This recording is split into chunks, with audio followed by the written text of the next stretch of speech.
मी माजी आमदार सदाशिव सपकाळ या ठिकाणी महाराष्ट्र जीवन प्राधिकरणचे आजी माजी सर्व कर्मचारी ज्यांनी महाराष्ट्र टँकर मुक्त करावा म्हणून जीवाच्या आकांतानं काम केलेलं आहे आणि त्यांच्या कामाला बऱ्यापैकी महाराष्ट्रामध्ये यश सुद्धा आलेलं आहे। जो टँकर मुक्तची कल्पना होती किमान जी 70-80% झाली त्या सर्व सरकार बरोबरच ह्या अधिकारी आणि कर्मचाऱ्यांच्यामुळे झालेली आहे।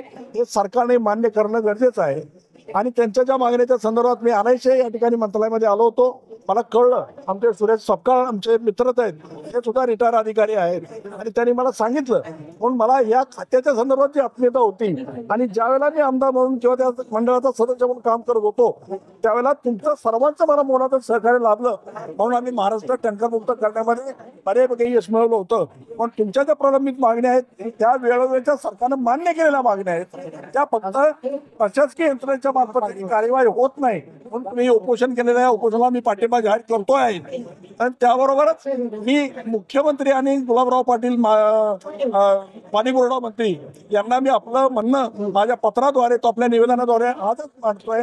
एवढं मी ग्वाही आपल्याला या ठिकाणी देतो आणि थांबतो। मंजूर व्हायलाच पाहिजे कारण आम्ही खरोखर शासकीय कर्मचारीच आहोत, पण जनतेला पाणी मिळावं म्हणून लोकप्रतिनिधींनी आम्हाला काय केलं, एक मंडळ स्थापन केलं का जागतिक बँकेकडून कर्ज मिळावं म्हणून आणि आमचा एक प्रकारे उपयोग करून घेतलेला आहे।